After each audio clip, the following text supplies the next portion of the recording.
Assalamualaikum warahmatullahi wabarakatuh. Halo semuanya, apa kabar? Kenalin, nama aku Anissa Isnaini Ramadhaniya Rohmah. Aku dari kampus Universitas Primagraha.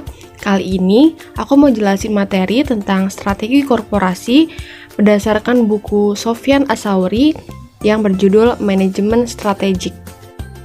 Pada bab ini, kita akan membahas beberapa strategi korporasi, di antaranya yaitu yang pertama, strategi korporasi, yang kedua, strategi pertumbuhan, yang ketiga, bentuk-bentuk strategi diversifikasi, yang keempat, cara mencapai strategi pertumbuhan, dan yang terakhir, strategi stabilisasi dan penciutan. Strategi korporasi. Suatu korporasi adalah organisasi perusahaan yang telah berdiri dan beroperasi menjalankan aktivitas kepengusahaan dalam satu atau beberapa bidang bisnis. Terdapat beberapa prinsip dasar dalam menjalankan kegiatan suatu korporasi, yaitu kualitas, pelanggan, produk baru, pemasok, produksi, dan teknik engineering. Selanjutnya, untuk menetapkan suatu strategi sebagai dasar pembentukan rencana induk yang lengkap, maka perlu menggambarkan arah bagaimana suatu korporasi akan dapat mencapai misi dan tujuannya.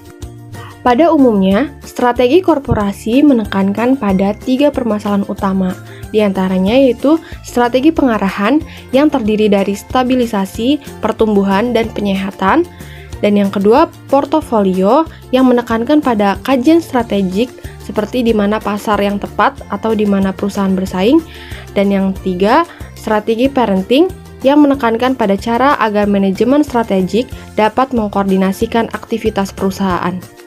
Nah, sekarang kita masuk ke strategi pertumbuhan. Yang pertama, ada konsentrasi integrasi vertikal. Strategi ini merupakan partisipasi vertikal perusahaan atau korporasi di dalam suatu rantai nilai di industri.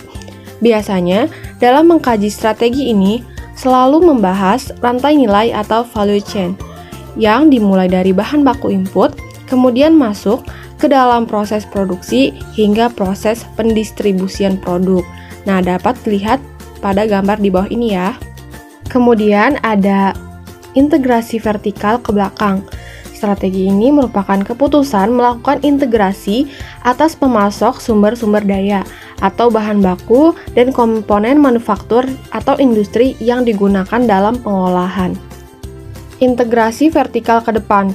Dengan strategi ini, perusahaan mengambil alih fungsi yang dilakukan penyalur atau distributor dengan tujuan mendapatkan kepemilikan atau meningkatkan pengendalian atas peran distributor. Strategi pertumbuhan diversifikasi. Strategi pertumbuhan diversifikasi dikenal juga sebagai strategi integrasi horizontal.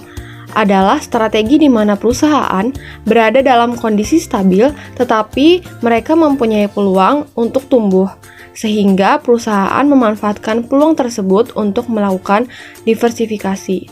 Selain itu, pertumbuhan ini juga dapat dilakukan dengan pengembangan secara eksternal melalui akuisisi ataupun aliansi strategik, seperti perusahaan PT Kalbe Pharma Tbk yang melakukan merger dengan PT Dankos Laboratories Tbk dan PT Encephal Putra Trading Tbk, dan juga mereka melakukan aliansi strategik dengan PT Sanghyang Perkasa, PT Saka Pharma Laboratories, dan PT Bintang 7.